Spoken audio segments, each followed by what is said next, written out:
মধ্যপ্রাচ্যের আকাশে গাঢ় হচ্ছে যুদ্ধের ছায়া।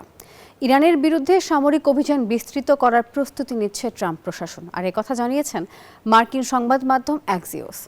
নতুন হামলার আগে ইসরায়েলে আরও কয়েক ডজন জ্বালানি সরবরাহকারী বিমান পাঠানোর পরিকল্পনাও করা হয়েছে, আর এতে অঞ্চল জুড়ে সংঘাত আরও বেশি ছড়িয়ে পড়ার শঙ্কাও বাড়ছে।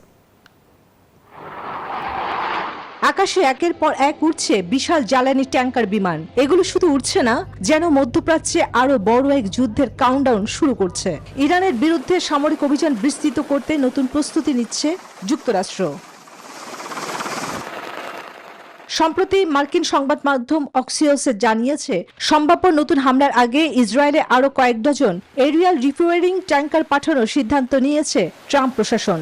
দূরপাল্লার যুদ্ধ বিমানের টানা অভিযান চালাতে এই প্রস্তুতি। যুক্তরাষ্ট্র ও ইসরায়েলের কর্মকর্তাদের বরাত দিয়ে প্রতিবেদনে বলা হয়, প্রেসিডেন্ট ডোনাল্ড ট্রাম্প ইতিমধ্যে একাধিক সামরিক পরিকল্পনা পর্যালোচনা করেছেন। পরিস্থিতি অনুযায়ী কয়েকদিনের মধ্যেই আরও জোরালো হামলার নির্দেশ দিতে পারেন তিনি।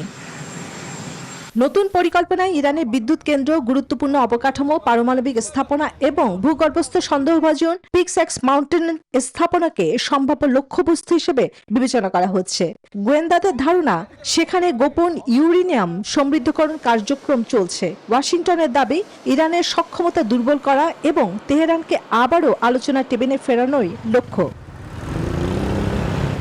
এদিকে টানা সামরিক চাপের মুখে ইরানের ভেতরেও যুদ্ধ নয়, কূটনীতি, তা নিয়ে বিতর্ক বাড়ছে। বিশ্লেষকদের মতে, সংঘাত দীর্ঘায়িত হলে মানবিক ও অর্থনৈতিক ক্ষতি আরও বাড়বে। তাই জাতীয় স্বার্থে দ্রুত কূটনৈতিক উদ্যোগ জোরদারের আহ্বান জানিয়েছেন তারা।